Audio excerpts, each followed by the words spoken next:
incarner la France, représenter la France et tout donner pour la France.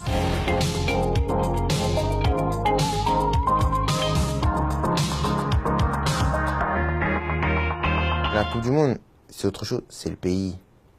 Et le pays, il n'y a rien de plus fort. Représenter ton pays, tu représentes tous les gens de ton pays, tu représentes tous les Français. Donc moi, j'ai jamais eu l'occasion encore de disputer une compétition comme ça et ça doit être vraiment une émotion unique. C'est quelque chose d'extraordinaire. De dire que le sort de tous les Français, le bonheur de tous les Français est entre tes mains. Pour quel pays ça ferait pas de bien de gagner une Coupe du Monde? Non, bien sûr que ça ferait du bien, que ce soit sportivement, même socialement. Ça enlève plein de problèmes. Ça enlève plein de problèmes, une Coupe du Monde. C'est regardé par des milliards de personnes, vous imaginez? Des milliards de personnes. T'as le pays qui est heureux. Tout le monde est content.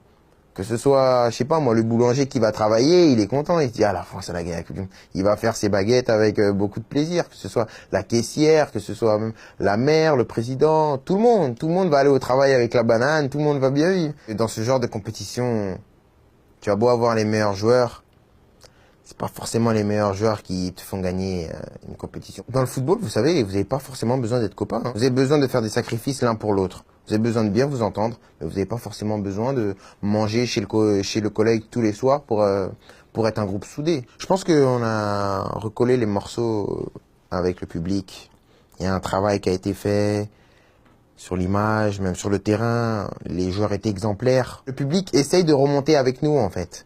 Et ça, c'est bien parce en ce moment, on a l'impression qu'on ne fait qu'un, en fait. Je peux plus être monsieur tout le monde et, je sais pas moi, t'es chez toi, tu t'ennuies, tu fais une petite balade dehors. Tu vas prendre une petite glace, Non, c'est fini, ça. J'aurai même pas le temps de lécher la glace qu'il y aura déjà 500 personnes autour de ma glace. Rien ne te garantit que si t'es bon, tu vas réussir. Parce qu'il te faut plus que ça. C'est triste, hein? C'est triste, mais il te faut plus que ça. C'est quoi? Il te faut un mental à toute épreuve, déjà.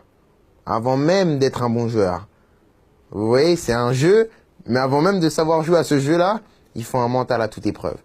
Parce que du jour au lendemain, et ça c'est pas des paroles en l'air ou du blabla, tout peut s'écrouler. Et il faut être prêt.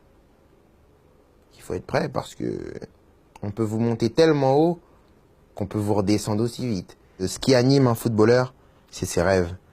Il va à la poursuite de ses rêves. Après, une fois que j'aurai tout remporté, j'espère, là, quand on me demandera de courir, je dirai, c'est bon.